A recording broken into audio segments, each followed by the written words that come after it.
Arsenal tenta a contratação de Eze. E aí aqui a gente pode falar também do Rodrigo.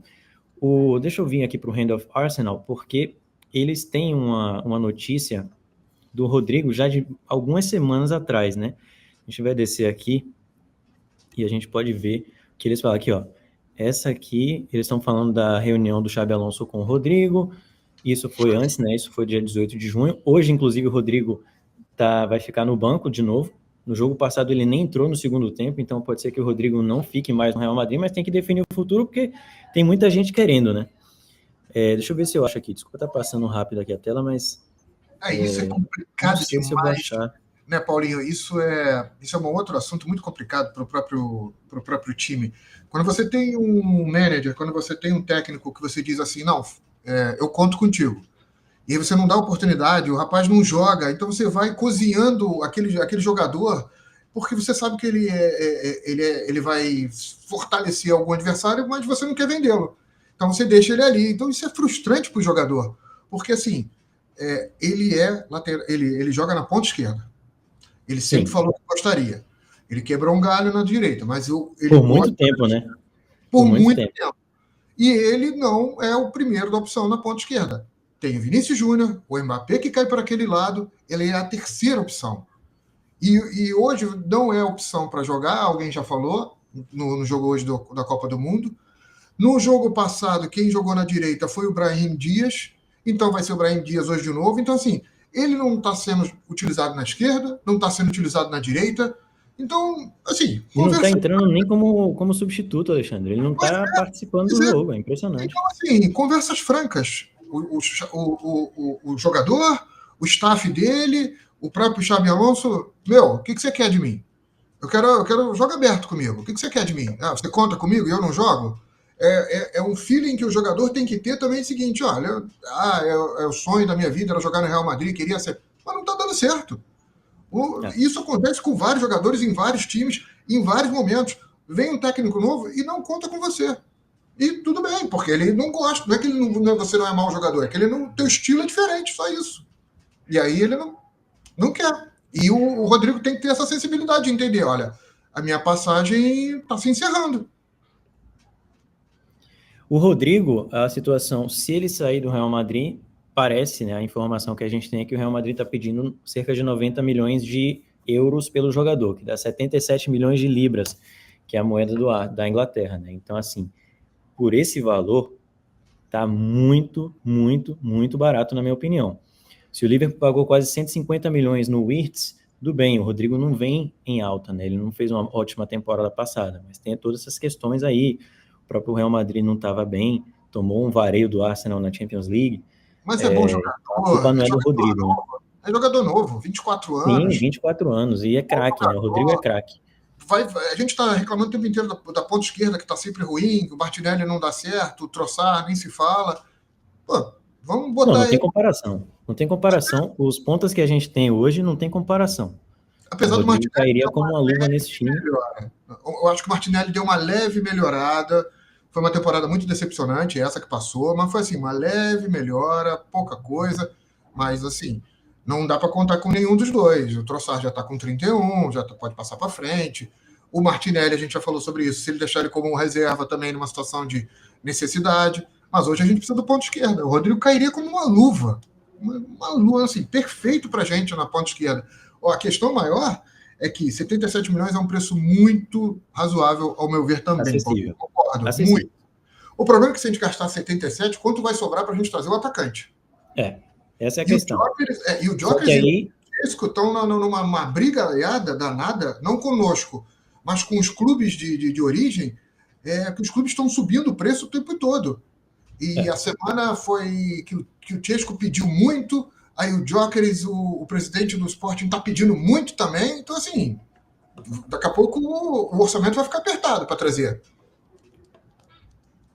E assim, eu estou mandando mensagem aqui no nosso grupo, porque falta uma pessoa só para a gente bater 50 ao vivo. O que eu ia falar? Assim, do Rodrigo. Eu não ia falar do Rodrigo, só que eu acabei esquecendo o que eu tinha pensado de falar sobre ele, mas... Que a gente está com pouco orçamento, sim, isso, perfeito, lembrei.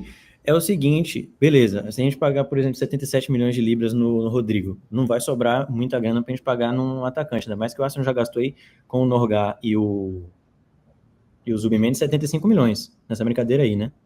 Kepa foi 5. Aí a gente vai ter que fazer o seguinte, tem que vender ou o Trossard ou o Martinelli, na minha preferência o Martinelli, porque é mais valorizado do que o Trossard já está ali perto dos 30 anos, até se já passou. E teve aí notícia do Bayern de Munique, né, 50 milhões pelo Martinelli, mas depois teve gente falando que o Arsenal não quer se desfazer do jogador e tal. Por 50 milhões eu venderia de olhos fechados o Martinelli, ainda mais com essa promessa de chegar o Rodrigo e chegar mais um atacante. A gente precisa vender alguém para ter essa grana disponível, né? As nossas vendas vão ser baixas. Quanto que a gente vai vender o Zinchenko? O Kivior talvez dê um dinheirinho um pouco mais, mas as nossas vendas vão ser baixas esse ano. Zinchenko e Kivior é ali na faixa dos 20 milhões, né? Cada um. Pois é, vai ser baixo. O que mais? Não tem mais. Os outros saíram de graça, não tem mais nada. O Tierney saiu de graça, o Jorginho saiu de graça, o Partey saiu de graça. Então, assim, o Neto foi emprestado. Então, assim, tudo vão vendas muito baixas. A gente precisa fazer caixa. E tem até, sobre uma questão que eu não falei também da saída do Partey e do Jorginho, foi uma informação que o Lucas da Arsenal Stats me passou, foi a questão salarial, né? Que com a saída do Partey e do Jorginho, chegada do Zubimendi e do Norgá, a gente vai economizar quase que metade de salário, porque vou até olhar aqui os valores, porque aí a gente deixa isso mais claro. O Partey ganhava 200 mil. E o Partey 450 mil. Bom, ele ganhava 200 mil. Ganhava 200 mil, o Jorginho 110, que eu não sei se está certo isso aqui, foi ele que me passou. E o Norgá vai chegar ganhando ali, talvez entre 50, 60, não sei. Zubimendi vai chegar ganhando 100. Então a gente vai reduzir bastante aí. Uma boa economia, até porque abre para a gente contratar atacante, né? Tierney também. A gente não vai pagar o Tierney, nós passamos para frente. Então, assim, mas são valores muito pequenos para trazer os dois. É o sonho do Arsenal, é trazer o ponto esquerdo e o atacante. Mas eu não sei se a gente vai ter verba para trazer isso. Sim. E a gente tem um problema sério, quer dizer, todos nós, né? Temos um problema sério de não ultrapassar as finanças, né? Se a gente ultrapassar, depois a gente já sabe como é que é. É um problema e a Liga Inglesa, ela pune com rigor, se a gente fizer alguma cagada. Então, e o Arsenal é muito certinho com esse tipo de coisa, de o quanto pode gastar. Mas eu acho uma baita contratação, Eze. Uma baita contratação. Baita mesmo. Até porque o valor dele é 68 milhões. Sairia 68 mais barato. Milhões é a cláusula de rescisão do Eze. E o Arsenal tem a possibilidade de pagar ela em 3 parcelas de 20 milhões, o que está facilitando o processo da negociação. Então, assim, o Eze... E o valor dele também não deve ser alto. O valor dele não deve ser alto, de salário. O valor dele de salário também não deve ser alto também.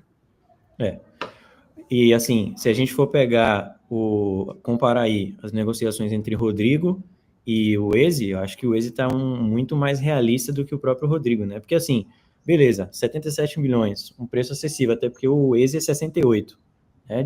O que vai fazer diferença aí 10 milhões para o Stan Kroenke, né? Então, assim, o que vai fazer diferença é o desejo do Rodrigo. A gente não sabe se o Rodrigo quer ir para o Arsenal, porque saindo do Real Madrid por esse valor, ele vai ter vários times querendo contratá-lo, né?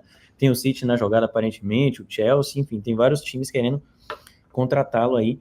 Então vai ter uma disputa grande. Já o Eze tem o desejo de jogar no Arsenal, é mais barato, e tem essa questão do parcelamento em 3 vezes, né? Que você pode pagar aí. E já é um jogador experimentado na Premier League. Sim, já joga na Premier League, já é campeão, como a gente falou, já conhece como é que é o ambiente em Inglaterra, então ele só tem pontos positivos. E tem uma situação, não sei se você vai lembrar disso, Paulinho, que isso é muito perigoso. O Sérgio Ramos teve para vir para o Manchester United quando estava no auge. E ele cozinhou o Manchester United até o último dia. Pediu altos salários, pediu valores, porque ele estava cozinhando o Real Madrid para que o Real Madrid falasse, o Manchester United está me pagando isso, você vai me pagar mais alto não? Então, isso é do jogador. Não sei se o Rodrigo vai fazer isso, mas é um cuidado que a gente tem que ter. Porque o jogador fica ou o staff do jogador fica com uma certa maldade, entre aspas, de ficar assim, cozinhando o time que tá namorando ele até o último minuto e no final dos contos não fecha. E aí a gente não Sim. tem tempo para ficar ali com o cara, sabe, em dúvida. Meu amigo, você quer vir, vem. Você não quer não vir, tchau. A gente não, isso é perigoso. Jogadores têm essa coisa. O jogador, gente, quando eu falo jogador, é staff. O staff tem essa coisa de ficar com os clubes que estão namorando esse jogador e ficar negociando com eles todos ao mesmo tempo. E aí você quer pagar quanto? Você quer pagar quanto? Gente, a gente não pode ficar refém desse tipo de situação. A gente tem que perguntar qual é o valor que você quer e o que a gente tem para te pagar e falar para ele, você está afim de vir? Então vamos fechar? Não. Então, assim, a gente não pode ficar... A gente tem muito tempo, tem 2 meses pela frente ainda de janela. Tá tranquilo, mas não é para ficar perdendo tempo. Danilo Silva falou aqui, para quem pagou o que pagou pelo PP, o que é 77 pelo Rodrigo, apesar que gostava do PP. E Caleb falou que o Rodrigo no Arsenal é realmente um sonho, seria finalmente protagonista, inclusive pegaria a camisa 10, né, que tá vaga aí desde o Smith Rowe, que nem deveria ter usado. Aliás, Smith Rowe camisa 10 e o Nketiah camisa 14, né, foi um delírio coletivo aquilo ali, apesar de que eu gostava também do Smith Rowe e tudo, mas não deu certo, né, muita lesão e tudo mais. O Partey, não, deixa eu ver aqui, quero ver comentários do Rodrigo. O Arthur de Paula falou, até então o Arsenal gastou 73 milhões de libras com os valores falados pelo Ornstein, e pelo valor que o Hand of Arsenal falou, o Arsenal vai tentar negociar o Mosquera por menos de 17 milhões, isso, tem mais ou menos isso aí, 16, 17 milhões de libras. O Eric está falando que acha o Rodrigo bem difícil, e assim, eu estava achando que ia rolar o negócio, mas hoje com essa notícia do Eze, que teve gente falando até que o Eze já entrou em acordo com o Arsenal, né, pelo salário e tudo mais. Tomara. Então, eu acho que está muito mais próximo. Se você tivesse que escolher agora, Alexandre, colocando em consideração todos os poréns das negociações, quem você contrataria? Eze ou Rodrigo? Eze. Por tudo que a gente falou. Experimentado, inglês, já fala a língua, isso já é facilitador demais. A gente sabe o quanto que isso é importante, você falar a língua local, você se entender com quem está ali do teu lado, né? Um jogador experimentado, um jogador de seleção inglesa, um jogador que faz gol, que parte para cima, não faz um contra um muito bom, bate escanteio, bate falta, só qualidades. O rapaz tem 26 anos, é novo, 26 para 27, parece que alguém me falou que ele vai fazer 27 no domingo. Então, assim, um jogador, sabe, que não vai pedir um salário alto. No Crystal Palace eu tenho certeza que ele não recebia uma exorbitância. Tem esse carinho pelo Arsenal, então assim, tem só prós dele. Acho que muito mais prós do que contras. Então, Eze, de olhos fechados, Eze, sem menor problema. Eu concordo com você. Até ontem eu queria muito o Rodrigo. Hoje, depois que eu vi toda essa questão aí do Eze, com a possibilidade de parcelar e tudo, para mim, ele cairia realmente como uma luva ali no lado esquerdo. E mais uma outra coisa, ele ainda faz duas funções, lembrando. Ele faz a ponta esquerda e faz o meio armador. Ele faz o 10 e faz o 11. Então, naquele dia que o Odegaard não tá jogando porra nenhuma, tomara que isso acabe, ele pode fazer a função de armador. Eu acho que ele fazia isso no Crystal Palace, se eu não me engano. Ele fazia como meio armador, ou era já ponta esquerda. Então, ele flutua ali naqueles dois lados, que a gente ia matar 2 coelhos com uma cajadada só. E eu acho que, inclusive, ele joga melhor de 10 do que na ponta, né? Tem isso também. Mas eu acho que é bom porque você traz uma competição para o Odegaard, que no momento não tem. Então, acho que isso é muito positivo, realmente, a vinda de um jogador que pode fazer as duas. O Rodrigo também pode fazer as duas, né? O Rodrigo pode jogar por dentro, só que ele quer muito jogar de ponta esquerda e acho que ele não abriria mão disso. O Pedro Carvalho falou que o Eze seria uma baita contratação, mas acha o preço de 68 milhões meio salgado, mas com essa possibilidade de parcelar, Pedro, acho que fica tranquilo. Acho que não vai fazer diferença no bolso do Stan Kroenke, né? Tipo, o cara é bilionário, pô. É só uma questão aí que tem que ver do fair play financeiro. Martinelli, para mim, é melhor que o Eze. Rodrigo joga em várias posições, falou aqui o João Cabeça. Mas ele não quer jogar mais... É o que você falou, ele não quer jogar mais em posições, ele quer jogar na esquerda só. Não tem jeito. O Eze de ponta esquerda, não sei se gosto muito, se gosta muito, né? O próprio o Eric falou aqui. Rodrigo faz as 3 posições do ataque, na 10 também. Rodrigo chegar como uma estrela, se achando o craque do time por ter 2 Champions Leagues. Mas eu acho que é positivo. Eu acho que o Arsenal precisa também de um cara desse para, tipo assim, você colocar moral, né, também. Quando você vai jogar uma final de Champions League, uma semifinal de Champions League, você tem que ter grandes jogadores. Faltou pra gente isso nesse ano, né? Tudo bem, a gente é um Saka, mas era um Saka voltando de lesão e tudo, não foi o Saka 100%. Inclusive, perdeu um gol de cara no segundo jogo, enfim, não quero nem relembrar isso. Mas é isso. Então,